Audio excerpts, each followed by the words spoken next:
Good morning and welcome to the 44th CALLERLAB Convention in Mesa, Arizona. Today is April 10th and this is the e-communications session. I am Alan Hurst and will serve as the moderator for this session, and our panelist today is Janine Alexander. And I will let, Janine has been calling for the last 15 months. She successfully started her own club using social media and community resources. They are celebrating their first anniversary this month. Way to go, Janine! During the day, she works for a nonprofit in Oregon, managing their website and marketing and assisting with event planning. She has helped many callers with their newsletter and social media presence. And we have Alan Hurst here today. He has been calling since 1997 when he attended his first GCA caller school in Las Vegas. He's originally from Chicago, and he has lived in the San Francisco Bay Area since 1981. He has called for most of the Bay Area IAGSDC clubs, as well as the Chi-Town Squares and other clubs.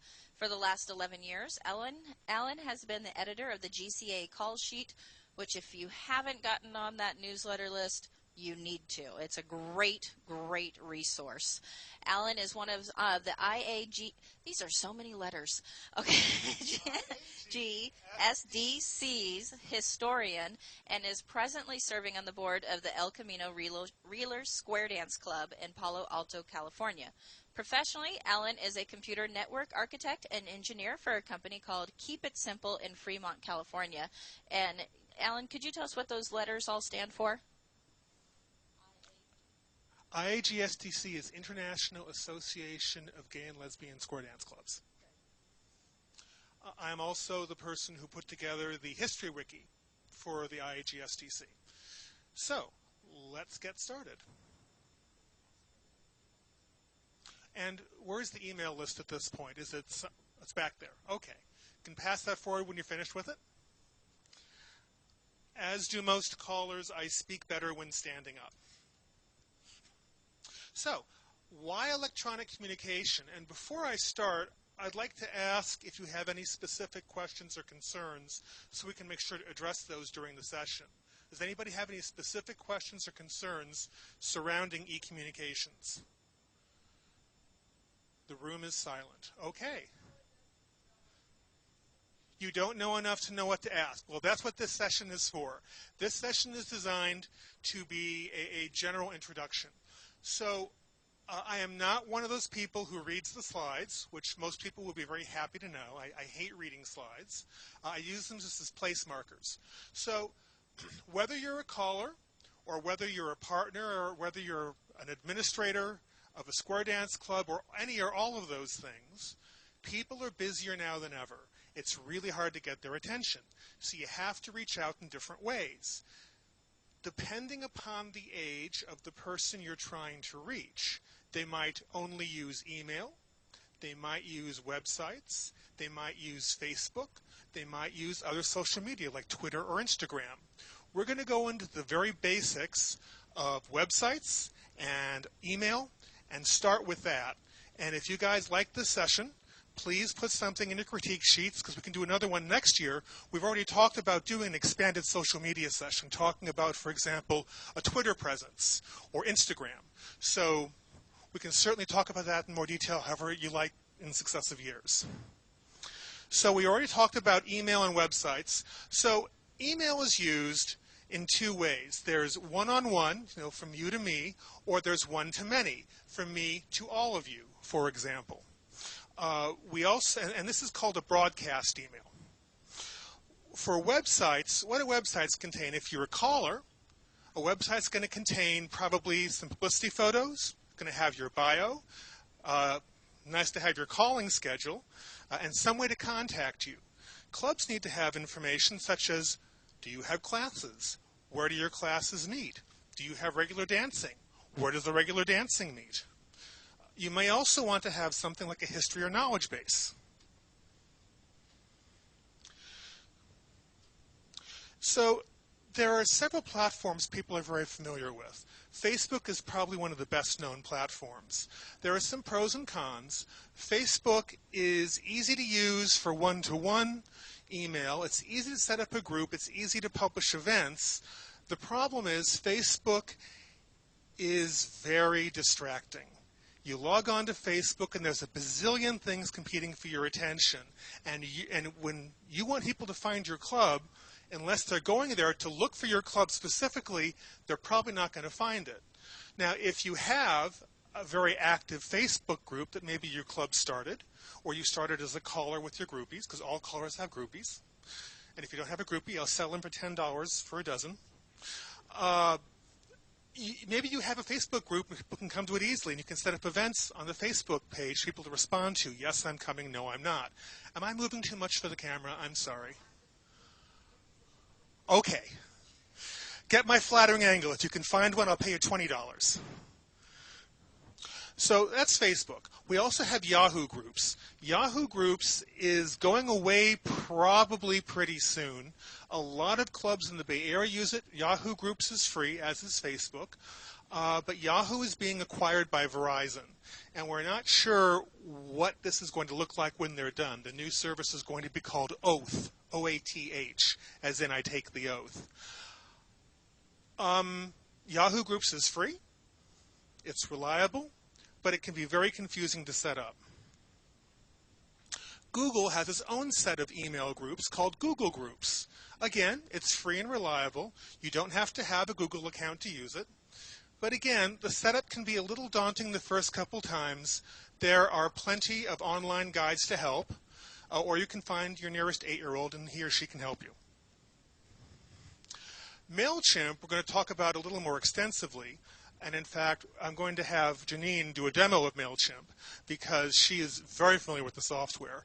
This is one of several types of commercial applications designed for business-to-business communication. Most of these systems, and there are quite a few listed, and they're in the handout as well, are free up to a certain number of messages. So Mailchimp, for example, up to 2,000 subscribers or 12,000 emails a month is free. If you're sending more than 12,000 emails, you don't need any communications. you don't need us anyway. So this is fine for most people. It looks a little complicated at first. They have lots of templates and ways to help you. And I'm looking forward to having Janine do a quick demo of this. And we're going to go through the slides pretty quickly so we can concentrate more on demos and interactive questions and answers. There are many, many types of email list management products. There are commercial products. There are shareware products. Some of them require a 12-year-old rather than an 8-year-old. And you could use something like Gmail or any commercial email provider on a one-to-one basis, but it's very cumbersome to manage the list. So using something like Mailchimp, I am not affiliated with Mailchimp. I do not sell Mailchimp. I receive no compensation for endorsing Mailchimp. Not that it's Janine. Just what we happen to be familiar with as one of many tools. Because we were told in the moderator session, don't endorse anybody if it's going to benefit you personally. In this case, it'll benefit us just by not having to answer more questions. So Mailchimp, and we're going to go through this, each of these. This is just some sample setup screens, and this is in the handout. So Mailchimp looks something like this. Templates, what do you want to put in your template for the email you're producing? It produces very, very pretty graphic emails. Google Groups is a little more techy. It's more like fill in the blank. And that brings us to websites, because this is more of an interactive session than a talk session. So there are traditional websites and prepackaged websites. A traditional website is something where you sit down and you code something with HTML, and you have to debug it yourself and make it work. Prepackaged websites will give you web hosting. Usually it's on a per-month basis. Some of them will let you do web hosting for free if you don't mind having ads at the bottom or top of the page. So some of the traditional examples I've shown here are GoDaddy or Hostway or your local favorite internet provider. Those are all some of them. If you were in the last session, you saw WordPress being used for a number of Dottie Welch's projects. And WordPress is also an extremely valid website, but it takes a little bit of know-how and programming on the front end to make it all work. Prepackaged, we have Google Sites, and I'll actually show you a Square Dance Club that came up in 24 hours on Google sites. Swear to God. Weebly and Wix are two other very popular ones. And then ISPs such as GoDaddy, ISP, by the way, is Internet Service Provider, have their own versions of these type of prepackaged website builders to go through. I'm not going to go through reading all the lists because it is in the handout. Basically, if you're not very technical, a prepackaged website is going to be the easiest one for you to use, and it needs to work within your comfort. Most of them have free trials. Find one, try it. If you don't like it, try another one. Nothing says you have to stick with the same one. And we'll go through some of the samples, but just so you can see, this is a traditional website. This is Bill Eiler's website. Here's a quick sample of the website that Janine maintains for her employer, the Oregon Healthcare Association. This is WordPress. And here's what it looks like on the back end. So you can, again, it's a lot of menus, and you can pick and choose what you want to operate on and what you want to do with it. This is Temple Squares. They came up in 24 hours after they had a club name on Google sites, because I did it for them. And that included mailing list and a calendar. This is a Google Calendar, and most websites have a way for you to embed a Google Calendar. I'm very bullish on using Google Calendar because almost everything will embed it. It syncs to mobile devices. It syncs to everything, and most people I've found usually have a Google Calendar somewhere else already so they can combine stuff onto one Google Calendar from multiple groups. It's also a very clear, simple, not junky-looking setting. Here's an example of the website that Janine maintains for Tualatin. Tualatin Timber Squares. And this is done using Wix. And we will go through these live and explore them in just a couple minutes. And here's what the back end looks like, which is actually changing things. So little toolbar. You can pick what you want for adding text. You can cut and paste pictures in. This is my Square Dance Articles website, which is done on Weebly. These are all kinds of articles I've accumulated over the years. And this is, again, the back end of that. And so that's the basics. Let's actually switch over to Janine, if she's ready. And if she's not, I can... Okay. Mailchimp. You okay? So, pardon us while we do a very high-tech switchover.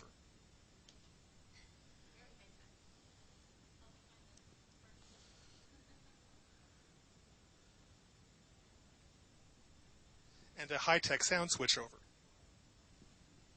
All right. Give it a second here. So right here is we have the backside of Mailchimp. What you do is you can put in, what I was doing was putting in the email addresses that you guys gave to me so that we can update you with our updated PowerPoint presentation. Now this list is private. It's not going out to anybody. Don't worry. We're not going to send it anything more than what we have already told you. It's just for the PowerPoint. You can individually put in the information here. As you see, you want to make sure that you do have permission to email these people that you've collected their emails from. You can import a list, so if you have them in an Excel sheet, you can do that as well. So the easy thing, Mailchimp makes it so easy and wonderful. They have what's called campaigns. So here's a list of recent campaigns that I had done with my club, but we're going to create a new campaign. So we just go right over here. Hold on a second. There we go. So we're just going to call this our CALLERLAB. Oops. CALLERLAB Hello. There we go. Our campaign type. It's just going to be regular. We don't need to do anything funny with it. Here we go. And we would like to create. Oh, I didn't. I thought I did. There we go. There. All right, so we've picked just a regular campaign. So who we're going to choose list. I only have 8 of you so far on there, but it's just a test one.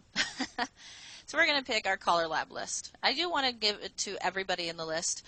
You have options to do as segments of that list. I don't play around with it. I like to keep things as simple as possible. So if I do need a list for my members versus everybody who comes to my club, I just keep separate lists for those people. So keep it as simple as possible. So this list, we're going to do the entire list.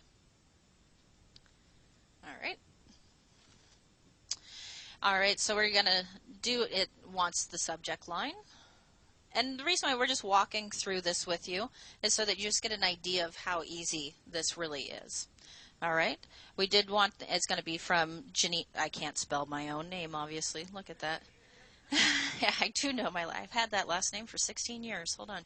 All right, so it's going to come from our email address. One thing that I do like to do, let's see, and it's not on, this must be on the next page. All right, so this gives you tracking information. I have the free version. I haven't paid for anything else. I don't need to.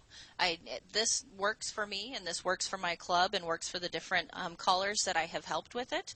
I don't know that many people. But what I do like to do, and I won't do it to this one, is I like to click on this one right here where it says Auto Post to Facebook. So what I do with my club newsletter, I create it and everything, and there's nothing in my newsletter that is private information. So I want it to already just automatically post to Facebook, and I have people that join my newsletter because they see it on the Facebook and they go, oh, I would like to do that. So I always make sure to click that option. But today is an example, so we won't do that today. You can also auto tweet. Yes? Oh, yeah, sorry. Carl Trzynski, Aurora, Colorado. This question might be a little early for it, but in the one or two Mailchimp, emails that I've received, I've noticed that it seems to be like they get fancy sometimes. People do it fancy, and it's formatted. It's got a picture, and in the first line it says, "Hi, Carl." And is that a function that Mailchimp does, or is that something that the actual creator has to do to associate with my email? Absolutely. So it is going to be something that you put in there. If you put in your email list, the name, the first name, last name, and email, then yes, Mailchimp will put that function in for you. You do need to insert it, and say, hey, I want to make this a little bit more personal. I want Carl to know that I'm talking to him. So that is something that you do need, if you're getting the emails and you want that function, you do need to put the names in with the emails as well. Sometimes I find that helpful because sometimes people's emails, I have no idea who Goddess Queen is, and so it's like you can't always relate their email to their name. So it is very helpful. So it's Alan. Yeah. Goddess Queen. Thank you. All right, back on track here. All right, so we are going to choose a layout. Now, they have themes for your layout. Sometimes I look through these themes. Maybe I want a holiday theme, whatnot. Any theme that you see on here, it's taking a little bit longer to load with our connection. You can change that the words on there and everything. You can pick one that you like. What I do is I have also saved some of my templates. So, it's coming up. All right. So I had a meeting that was canceled. Hey, we got to remember to vote for our state elections, that kind of thing as well. So this one over here that I'm going to choose this theme. This is my club theme right here. Oh, do you have a question? Here we go. If you save your template to their site, does it then become public? No, it does not. You're actually just saving your own. So it's within your account. It's not going to be private or not going to be a public account. Now, I'm sure if you got more into it and you wanted to sell Mailchimp some feature or some really nice templates you came up with, but we're keeping it simple. So I put our club logo on here, as well as if I wanted to add something. Let's say, I did want to add another picture. So all I do is I take this picture here where it says image, and I just slide it right in. Now, if I had another image, I would just drop an image into that. So you just click, drag it over, drop it right in. Okay? You can hit browse as well to be able to look in your files to see which pictures you have. I do recommend, if you are taking pictures from the internet, for like clip art or whatnot, you will see pictures that have little squiggly marks, watermarks on them. You may not use those unless you have purchased them. So that is one thing to keep in mind. So here's some of our, like I did this soup fellowship. It was a free clip art that I was able to save from the internet, different things. So you can put the different topics that you're having in here. This is the schedule, I give here. What I did, let me close this one. This over here, I just needed a boxed text that I wanted to put in. And if see, you can change the color in it, with the style and the settings. And it's really something that you just want to play around with. So if you wanted to change the font or whatnot. But since everybody knows that this is a test, please, you can look at it in your email, but no judgment, since we're skipping a little bit more here. So let's say that I am all done, with this newsletter. And I say, well, here's one that I did too, is I added something in there because people were saying, now how did I do spin chain through again? Well, I put it in our newsletter as one of the highlighted calls for the week, So let's go on. Let's say we're all done with the newsletter. I go ahead, hit next. Let's see, I've got my list done. That's great. I have my subject list done. So Mailchimp kind of goes down and it checks the things that, it thinks you're done with. It does say, hey, you forgot these few things, whether you wanted a footer and a footnote in there or the social cards. But let's say I don't want it. It's really simple. Now I can go ahead and send this email. Let's say it's all done. All you do is hit send, and if you like the shaking monkey hand, am I ready? It acts like it's nervous, and it says you're about to send it to 8 subscribers. And I just send now. And that's it. It's really, Mailchimp is one of the simplest ones I have found. I've used several different ones. I highly recommend them. Like Alan said, we're not making money off of Mailchimp, but it is one that I've used for my clubs and everything. I know I went through it really fast, but it really is that simple to do it. So I do have some questions that I would love to answer.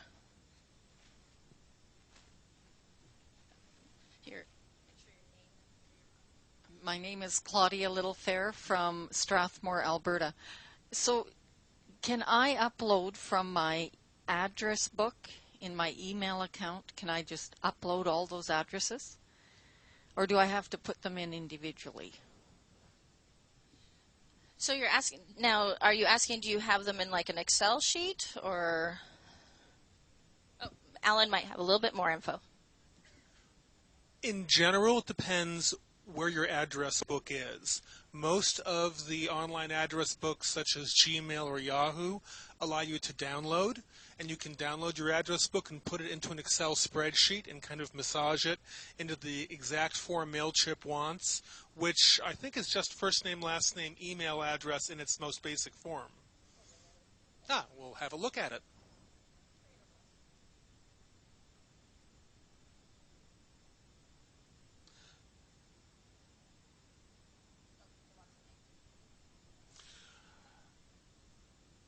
Unfortunately, in this topic, the most frequent answer is, it depends.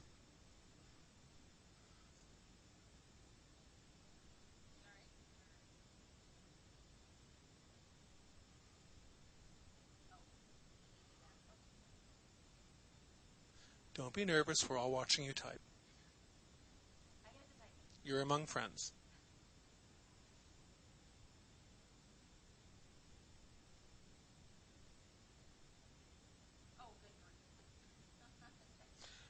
As I say when somebody breaks down a square, don't worry, nobody noticed. Hardly anybody noticed.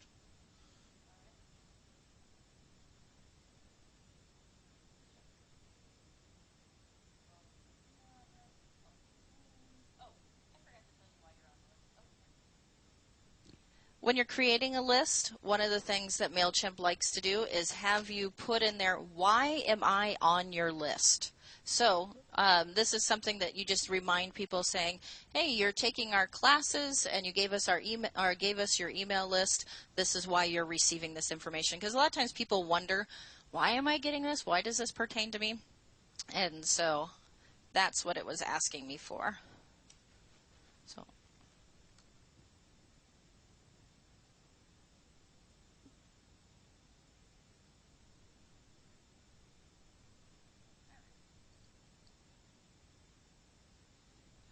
So here you have no contacts because it's a brand new list. We do want to add contacts.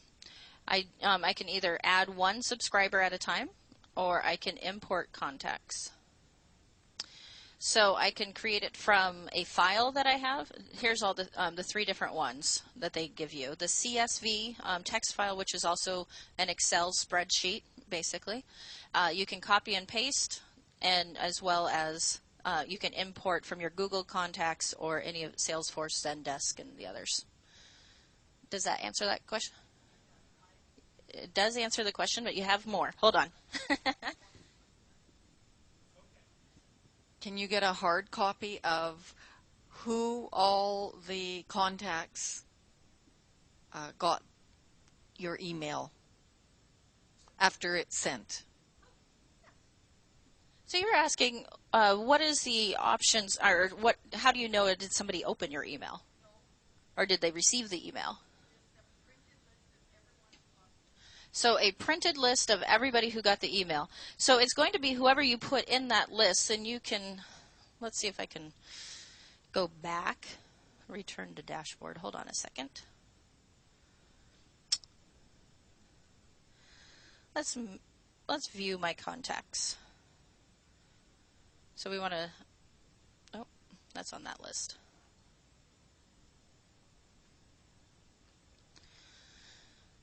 So let me pull up, here's our members only list. I have 18 subscribers on the members only. And so if you see here, you have your email, it has everybody up there, your name, email, all that kind of stuff. So is that kind, but you're wanting to know if you can print it out? Okay, because You see the little button that says Export List? If you click on Export List, you can export it to a file you can print out. Sorry, I didn't see the export. I was like, where's print? You know? All right, I know that there was another question. Was there another question out there? So we're going to switch over again. So one of the points that Janine made was, when you're using images, you have to use them very carefully.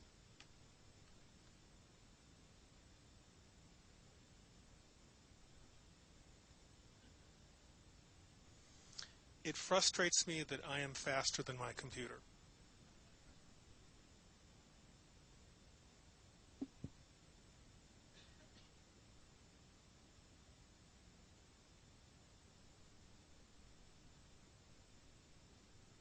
There we go. So this is a Google search. You can search for images on Google. And one of the things you can do is called an advanced image search. And if you put advanced image search into the search line, it'll tell you how to get there. So what you do is let's say you want to search for square dancing, and then you scroll all the way down to where it says usage rights. And usage rights, by default, not filtered by license, means it'll have commercial images that are for sale. It'll have images that anybody can use. And you have to decide what you want to use. So normally, I would come down to where it says free to use or share, because I'm not, as a square dancer or a caller or a club board member, I'm not doing this commercially. So free to use or share, and I click on advanced search, and here are images of square dancing. If I had in all of these, none of these have squigglies, all of these should be safe to use, because they are specifically marked in what's called metadata as not being commercial images. They're not for sale. Let me go ahead and repeat that search, and I'll tell it to include everything. Not filtered by license. and we'll see a slightly different set of images than we did before. And I'm not seeing any squiggly marks so far. But trust me, if you do this long enough, whatever image is the perfect image will have squiggly marks. So while we're here, let's go through a couple of different website types. This is Bill Eiler's website. This is a very traditional website. This was coded for him by his partner, Danny Lee.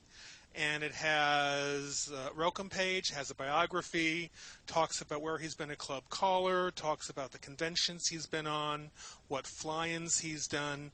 And I like this not because it's particularly stylish, it's actually very old-fashioned by today's internet standards, but because the content is something I think every caller should have on his or her website. You should let people know who you are, what is your biography. You may want to include some square dance resources. In this case, Bill is also a line dance instructor, and he likes listing line dances. He has other general resources like his hexagons page. Actually, West Coast is Bill, East Coast is Clark Baker. And this is where I wish Bill had done this a little differently. He does have calling and schedule up here. I would just like to have him have calling and schedule and booking in the same place. When I click on calling a schedule, nothing happens. Ideally, you'd have your calling schedule up here as well. And then he also has publicity photos. And every so often, I'll publish an article of his in the call sheet. And I'll say, give me a new photo. He'll say, go get one off the website. And so here are his photos. And also he has publicity text. So this is a lovely touch because this way you can tell people as a caller what you would like them to say and let them modify it as they need to. Any questions on this? This is a custom-coded website.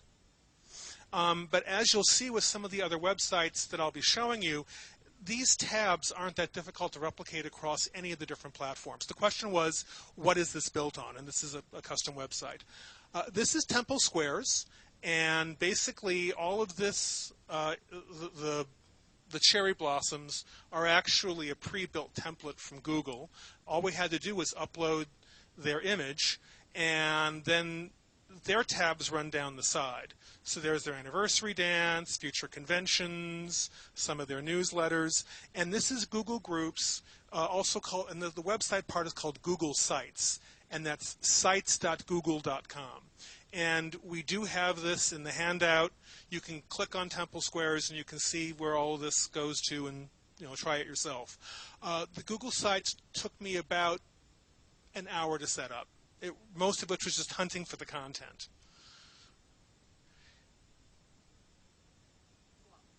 Tualatin. I'm so sorry. I'm from Illinois, where we have towns like Paris and Peking, but they call it Pekin. So here's Tualatin Square's website, and this is built in Wix. And I'm going to ask Janine to go through and show you the back end of this website. But again, classes are on here. I love the fact that there is a PayPal link on this site. So if you want to buy a class club badge, here you go, right now. Never underestimate the importance of an impulse buy. If you've ever used Amazon, you know what I'm talking about. I love it when people embed things like PayPal on their website because as a dancer, I'm a busy person. And the one thing I have pleaded, begged, and screamed all of my clubs, and I belong to 9 or 10 clubs at last count. Long history there. And I'm still a member. They didn't kick me out or anything. But I keep asking them, please give me a way to pay online, to pay easily with PayPal or something, or use a debit card or a credit card. And most of them at this point do. I have one club left, which I have to write a paper check for. And the reason I keep yelling at them is if you have to write a check, especially if you're younger than the average age in this room, including myself in this, you're going to put it off or not worry or not think about it, and it's going to take you longer to renew. If you have a way for people to pay with PayPal or something similar, you're going to get a higher renewal rate and a higher recruiting rate for paying for classes. So kudos. Dances. Here's the dance schedule. listed very nicely. This could also be done via a Google Calendar if you like. It's whatever works for your club and for your group. This took me maybe an hour to set up and then 3 days to upload all the content because there was a lot of content. I've written a lot of articles over the years, and I mean everything from I've written the scripts for 3 fun badge tours. They're all up here. And these are all PDF files that I basically simply uploaded, and here it is. Here's one of the PDFs. So this is one of the actual documents, which opens in a separate tab. So now OHCA's website is WordPress. This is a heavy-duty. This is more of a commercial website, but still, I thought it was worth seeing. It's beautifully laid out. You have everything right across the top that you need, and as you go through, all the tabs show you what you need to know. So, what kind of reimbursement? Medicaid, Medi-Cal, or managed care? And again, this type of site is not limited to WordPress. We just wanted to show you and give you an idea of what you can do with some of your websites. So with that, I'm going to hand this back over to Janine with our high-tech monitor switching so she can show you how Tualatin Square's website's put together.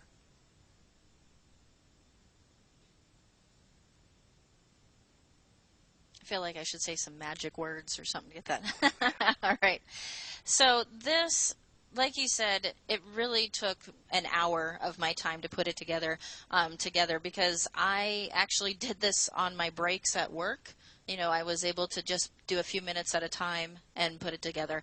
They do have layouts that you can choose from. This one was cheery for me. One of the things that I have noticed on some square dance callers, I know you guys love to wear black, but it doesn't come across well on a website. It looks very dreary, you know. So one of the things, there's some club callers that they pick, their themes are just very dark, you know, the backgrounds and everything. I personally picked something lighter so it looked more fun, something more inviting. Over here on the sides, you know, you can choose, here's your backgrounds. You know, if I wanted to change it, you know, and have bananas across the, you know, or whatever it is. You know, they do have several, and I'm not going to hit the publish button because my club would be upset. You know, like, why did you put bananas on our, you know, website? So let's say if I wanted to add things.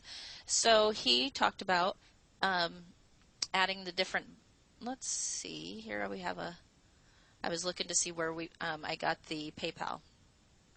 So you can add different things. There's so many options on here. Again, I like to keep it simple. You can put different apps. Here we go. Here's some free apps that you can use. You know, Wix events, Instagram feed, all these different things that you can put on the pages. And it's so simple. You just click, drag, put it on there. It's a page that you create. So I put our flyers that's coming up. All I did was, it was a JPEG. I pulled it off of my desktop and I just clicked on it, drug it, dropped it on there. Again, I like to keep things as simple as possible because I don't have a lot of time, you know, to put onto this. Again, you can add all these different boxes on here. It's just a click and drag. It makes it very simple. I did want to put out there, my email address, I believe, is on the handouts as well. Any of you are welcome to contact me, that I'm willing to be able to help you personally if you have a website or you have questions beyond this, because I know that we're giving a general view of how we do it, but sometimes you need a little bit more personal help on how do I find this button, you know, whatnot. So, and I know not everybody wants to ask their questions now. Is there anything in particular that you'd like me to show them on this back end? So I did, he talked about the tabs for this website. I have them up here. Let's see. So I have them as pages. And this is, I can always add another one. So right now I have just the 4, but if I wanted to add another one, here we go. That's all I do.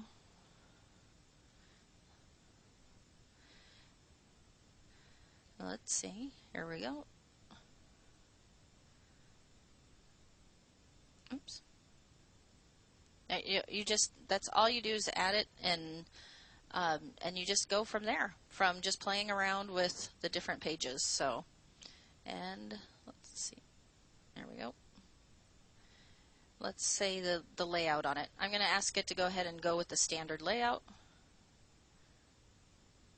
And that's all. That's all you do, is you just play with it, and you just tell them, if you want to go ahead and, duplicate something, you get another page going on. So let's say I'm working on that page, and this one now, it has the background. It does go across all of your pages so that you have a branding going on. But then, in the center, you have what the content you want to be. Whether if I want to add a box or a button, you have your themed buttons, and let's say, I want to call it something like, let's call, I'm going to put another CALLERLAB thing here. Let's say I want to add a link. So I put this button here. All you do to add a link, and I say I want to go to the web address. Well, if I just want to add CALLERLAB, .org, or is it dot what? Oh, I'm missing a W. All right. All right. I don't know if it's .org. Okay. So once that's done and I hit publish, all they have to do is click on that button. That's how easy it is to create a button. Any questions so far on just a sample of what it's like? And then you may have a simpler site you want to publish or a more complex site. Any other questions so far? Let's switch again.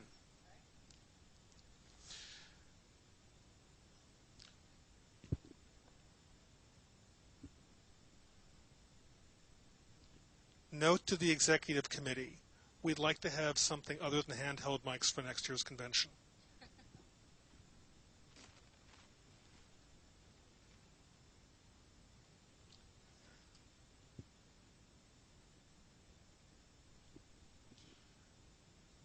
So I had shown you Temple Square's website as one example of a Google site. Not all Google sites look the same.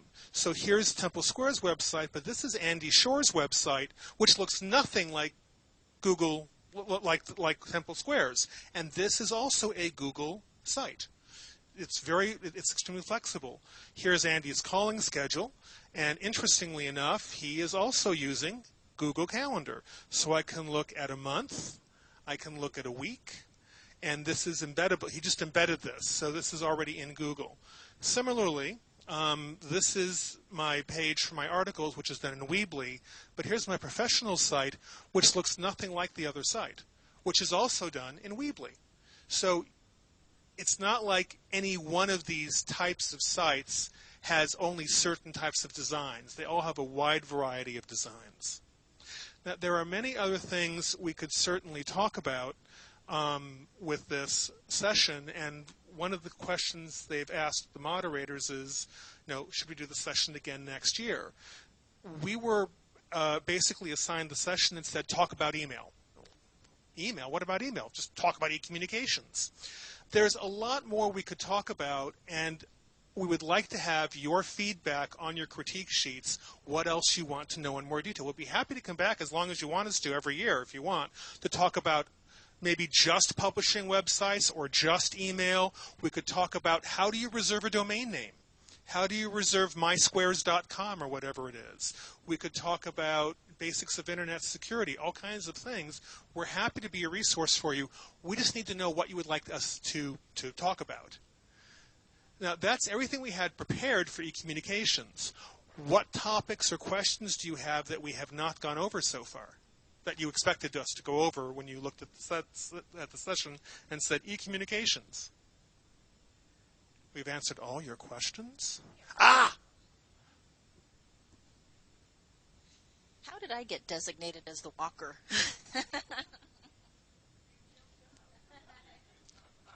I'm Risha Schlitter from Cary, North Carolina. I have a question going back to Mailchimp. Once you set up your list for your club, can anybody else use that list? So if a member of the club wanted to send a message to everybody else in the club, can they do that through Mailchimp? Only if you give them permission and give them the password, to your Mailchimp account. I personally don't give my club members permission. I love them to death, but I like to protect my emails and who uses and has access to that. Follow-up question. So do you give them an access or a way to communicate with each other? What I like to do is I ask them to send stuff to me that I can put into the newsletter if it's something going out to the general public. Otherwise, our club, we actually communicate a lot via group text. So my phone's been blowing up this whole time, from different members, talking about our upcoming dance. Linda Tomeyer from the Seattle area. So when these MailChimp things go out, does it go out like a BCC with no addresses shown? Okay. The answer was correct. It does not show the email addresses.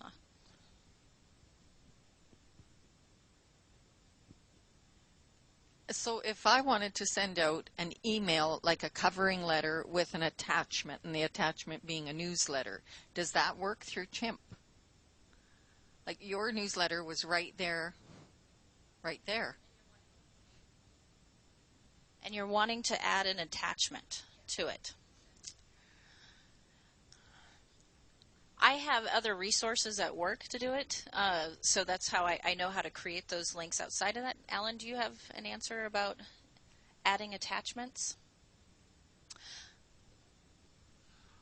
Depending on the program or site you use, attachment size can be limited.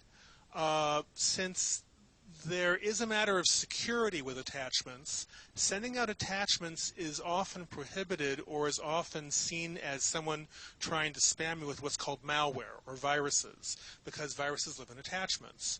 So in general, for most mailings, it's preferable, rather than sending an attachment, send a link to the attachment. And you'd put the actual attachment on your website.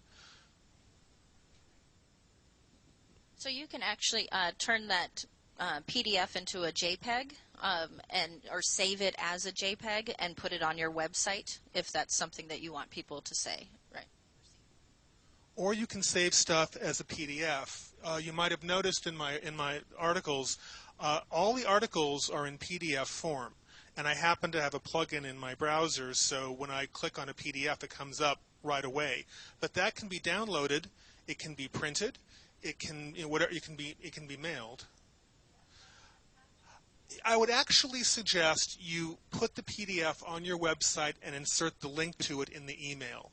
The reason is a lot of attachments with non-commercial email systems automatically flag a message as being suspect.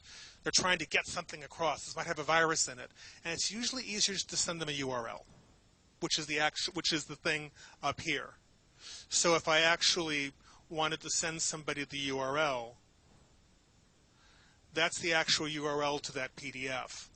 And you can usually disguise the URL so it has a more friendly name if you like, or you can use a different program. This happens to have very complex URLs, which is Uniform Resource Locator, just a fancy way of saying web address.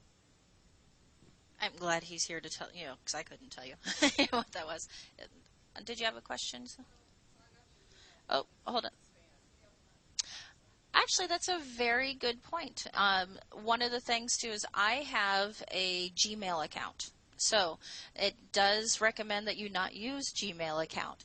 All of my members, I have asked them to, add me and everything as well, so they don't have a problem receiving it. But in Mailchimp, there it tells you what kind of email is better to have, because Gmail is more times than not, people use that as spam, emails. So if you have, let's see, Alan, what's your email? So mine at work is at ohca.com. That one is going to go through more, better than the ones that are at Google Mail or at Google. And this is where using your own domain name, TarletonSquares.org, for example. Yes, did I get that?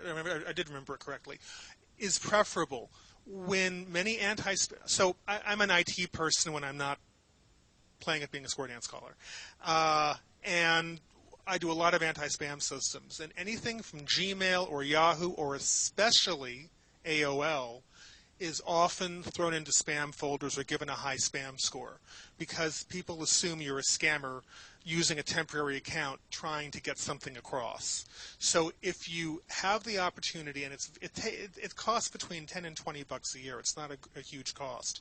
Register your own domain name, whatever your Square Club is, .org, or your caller. I'm alanhurst.com, frankly. There's .com, .net, .org. Register that and set up an email program, and there are a number of ways you can do that. It might be another good session, how to set up a customized email address as a caller's or as a club. And you use that as the from, and that will help keep your mail out of the spam folder. And there are also some people whose email programs, because you can't control what people are using. All you can do is control what you send them. And it is very easy for somebody using, for example, AOL, to click "this is spam" rather than "file this in my inbox." In fact, the AOL client had the spam button right next to the file button for many years, and I had a number of customers still using AOL who would keep marking me as a spamster, which was highly annoying. So you can't control what people do. If they mark you as spam by mistake, there's not much you can do about it.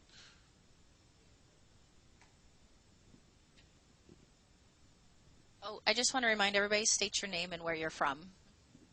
Risha Schlitter, again, still at Cary, North Carolina. We actually did what you did, which is that we have our own domain name for our own business, for our Cary Crossroads Club, for our Excellent Squares Club, and the same thing still happens where we're flagged as spam, even though we have our own domain name. So that doesn't always work. But I was just wondering through Mailchimp, it's completely independent of your own domain, right? So that we wouldn't have that same problem if we were to send out group mail? Because right now we have to send like 10 addresses at a time in a single mail, just so we don't get flagged as spam. So you're asking is how many can you send at a time? Is what I'm understanding the question? Through Mailchimp. Okay.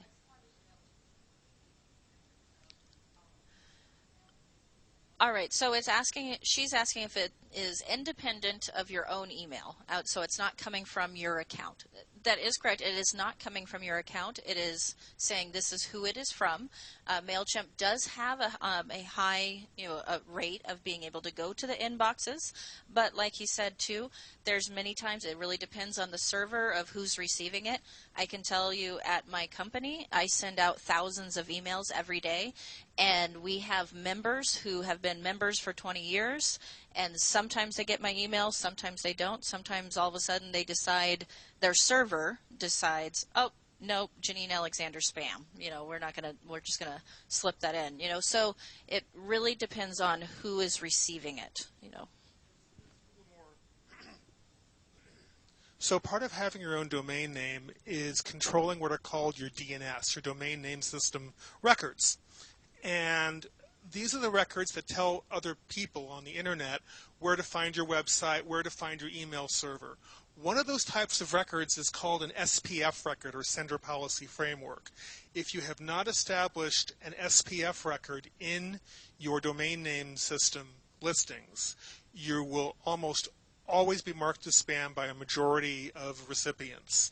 SPF is basically an email validation system that says any email coming from my domain name is going to come from this server or this server or this server and no place else. So don't take the message if it comes from somebody else. So in this case, if you're going to use Mailchimp, you would have an SPF record that says, you know what, for ohca.org, yes, and you would just give it the Mailchimp addresses. The Mailchimp servers are all going to send email from our account, and those are okay, and nobody else can send email. And that way the recipient knows, oh, this came from Mailchimp, that's okay. This didn't, I'm going to trash that one. And this is why we're talking about having additional sessions, because each one of these topics could be an hour on its own. And we didn't want to, bore you all to death yet. Other questions? Please, have a seat. After all, we're both wearing heels today. Priscilla Davis from the Spokane, Washington area. When I walked in, I think you were introducing each other. And if I'm not mistaken, it said you used this to create your own club. Can you explain a little bit what you did and how you did that?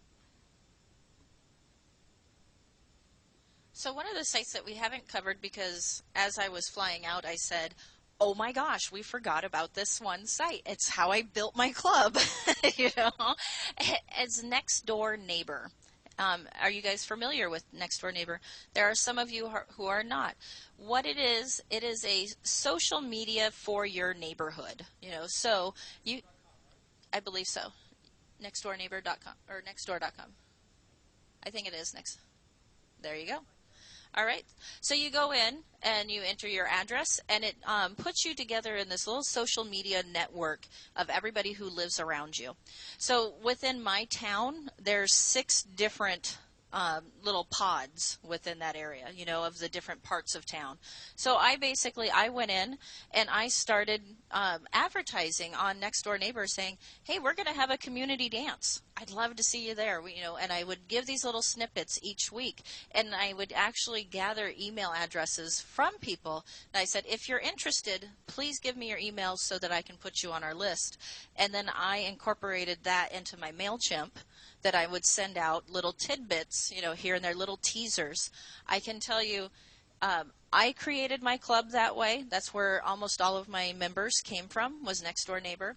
I know that Daryl Clendenin has also created a club, well, not a club, but he's created a dance night that has been very successful, that there's no angels, and it's all new people. And I believe he said he has 2 squares of just new people that keep bringing in more new people, all based on Nextdoor Neighbor, because they all live close together. It's not Facebook, where I can talk to somebody in Australia because I know that, you know, she would love to come to my dances, but she lives in California, you know, so I see her on Facebook, you know, and she helps promote me as well.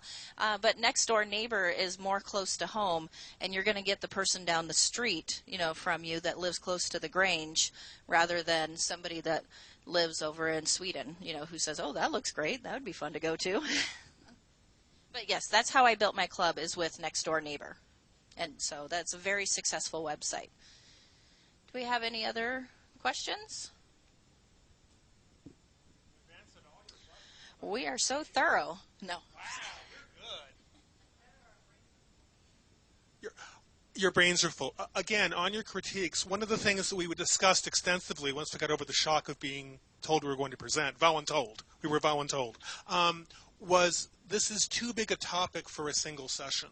So if there are specific aspects of e-communications, whether it's using Nextdoor Neighbor to build a club, whether it's how to get an internet domain name and set up anti-spam with SPF, maybe it's how to do a specific website, or maybe just discussion of what should be on your website, we'd be happy to do it. And there are other tech-friendly people in CALLERLAB as well. We're not the only ones. Please let the EC know in your critiques. We would be happy to do this or any other type of session you want next year. No other questions?